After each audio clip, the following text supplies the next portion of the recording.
Após adiamentos e mais adiamentos, o IBGE anuncia para o dia 28 de junho de 2023 o resultado do Censo Demográfico de 2022. O nosso contato é com a agente censitária regional Ana Luísa Signorelli Souza, para nos falar, né, de todo o trabalho aqui em Itatiba. Ana Luísa, satisfação.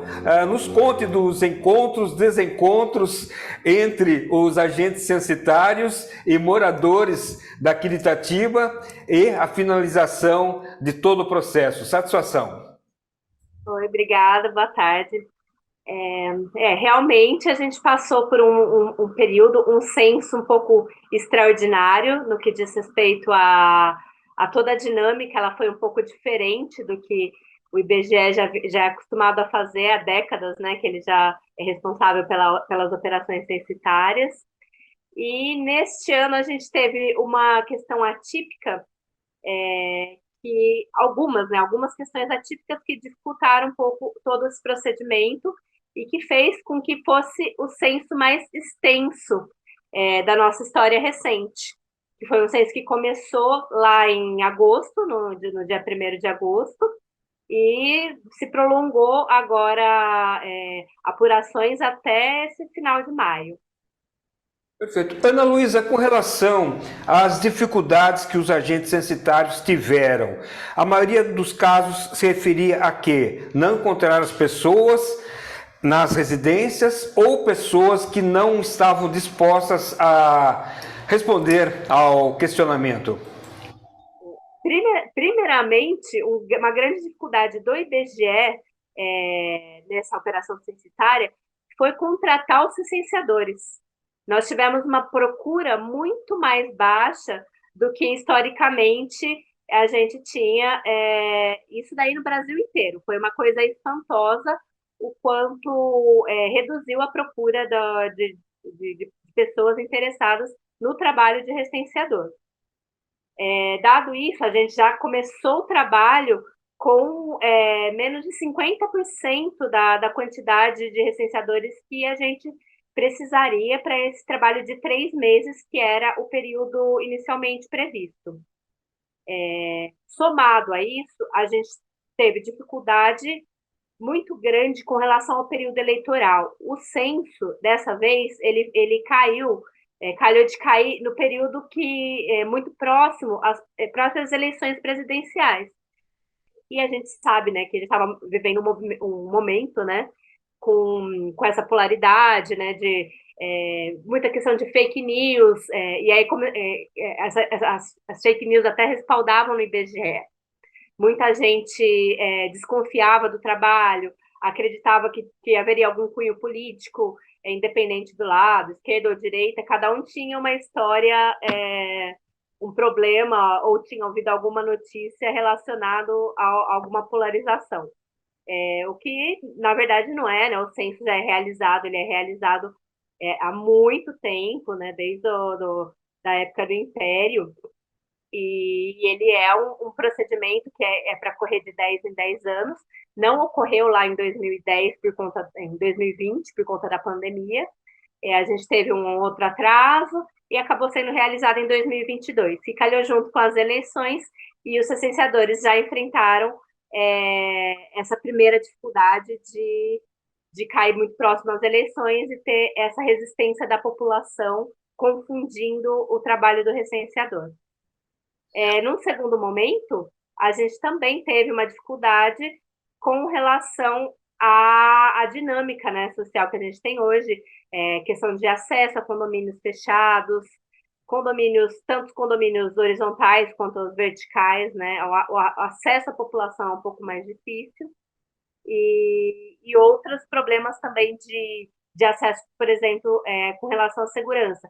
Antigamente, em zona rural, era muito fácil, as propriedades elas mantinham a porteira aberta, o licenciador conseguia chegar até a casa das pessoas. A gente encontrou uma dinâmica dessa vez diferente, muitas porteiras fechadas, muita gente que se resguardava muito desse acesso, muita preocupação com segurança.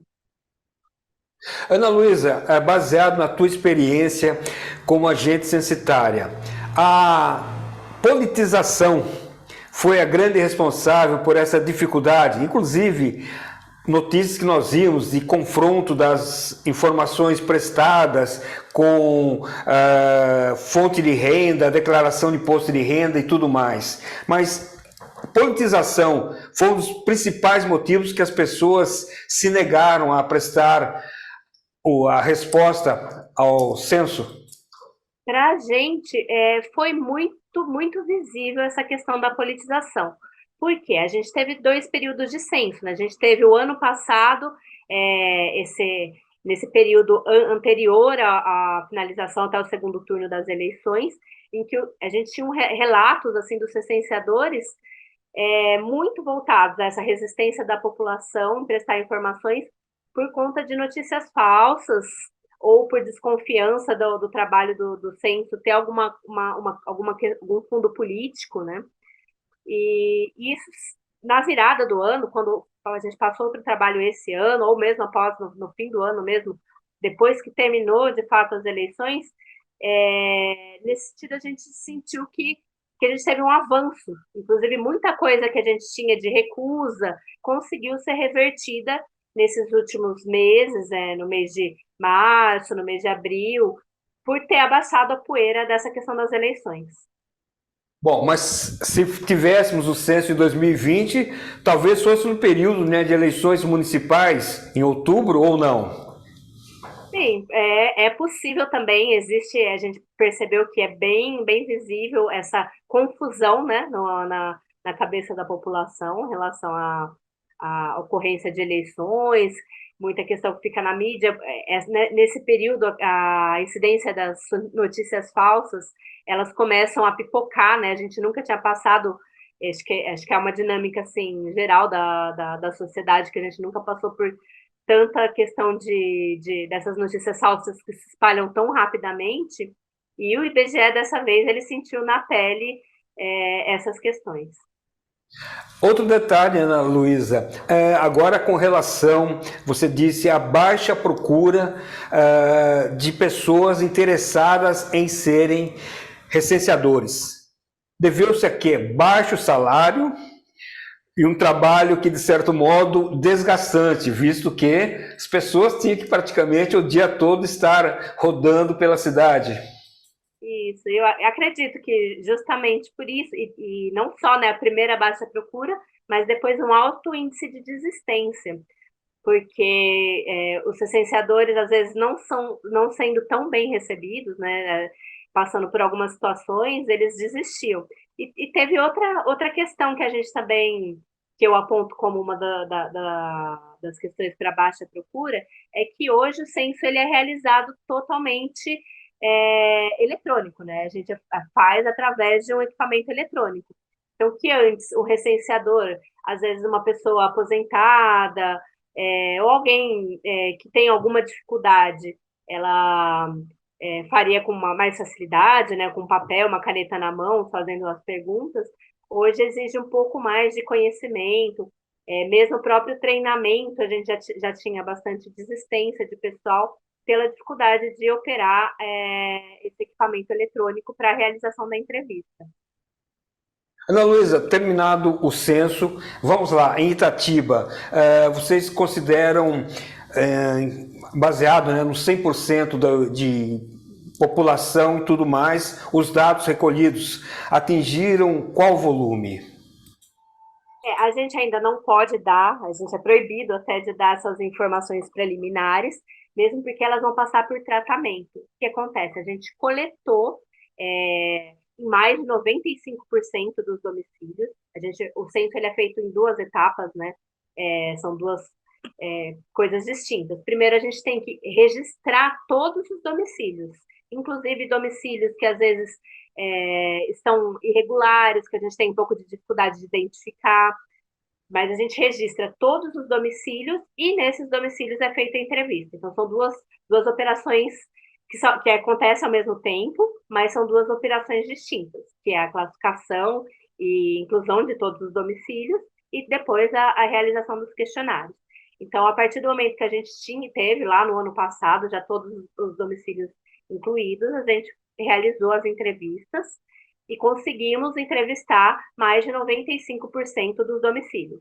Entretanto, a gente fica com uma percentagem, que são as pessoas que recusam, ou pessoas que não foram encontradas, como do modo que eu falei, assim, às vezes a gente não tem acesso direto ao domicílio, por mais que o recenseador esteja lá disponível para ir no domingo, para ir à noite.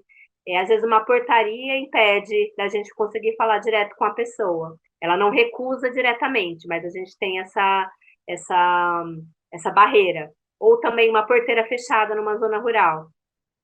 Então, a gente tem alguns domicílios que não foi realizada a entrevista, mas como a gente tem essa grande índice de mais de 95% dos domicílios recenseados, existe um tratamento que você consegue imputar uma população para esses domicílios não recenseados. Então, não é que quer dizer que não é contado.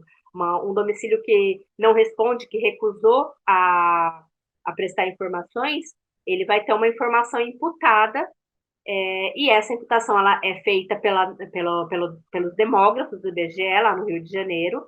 Então, é essa fase de apuração. Agora, a gente não coleta mais nada, mas essas informações estão em apuração.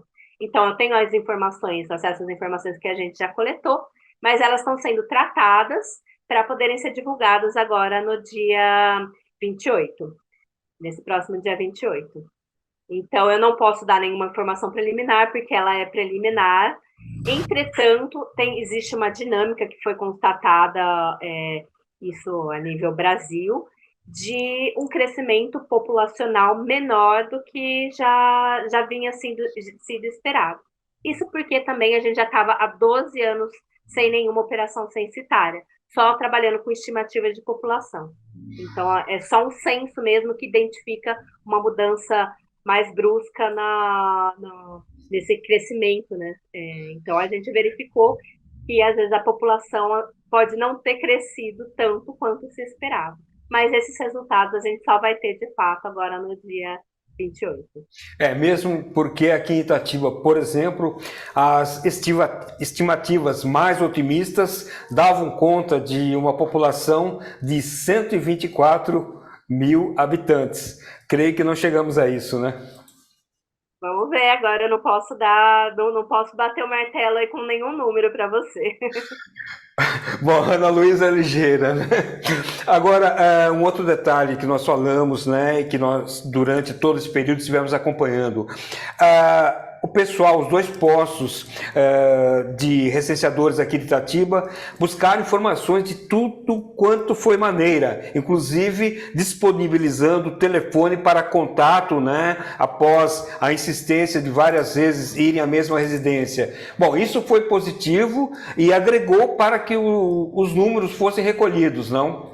Sim, foi sim, a gente tinha vários meios de contato, inclusive a agente censitária que era responsável pelo último posto que ficou aberto aí em Itatiba, ela disponibilizou, inclusive, telefone pessoal. A gente já tinha uma central de atendimento disponível, mas ela disponibilizou telefone pessoal, então a gente ficou realmente disponível de todas as maneiras para recolher essas informações do pessoal que se reconheceu a obrigação que tinha de prestar informação e quanto isso era favorável ao município.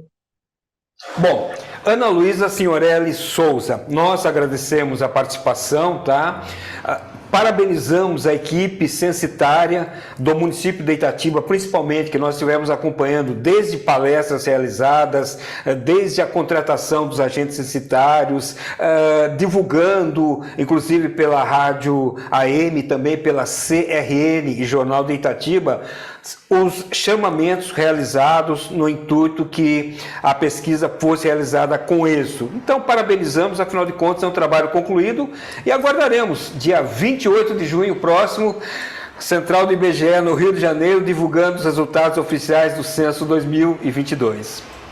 Isso, e eu agradeço também bastante a disponibilidade da rádio em estar sempre divulgando.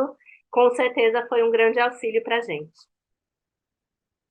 Contato, então, do Alô Notícias, nesta segunda-feira, dia 5 de junho do ano da graça de 2023, com Ana Luísa Senhorelli Souza, ela que é agente censitária regional e deu algumas informações referentes ao Censo Demográfico 2022 aqui em Itatiba. Informação com credibilidade. Rádio AM.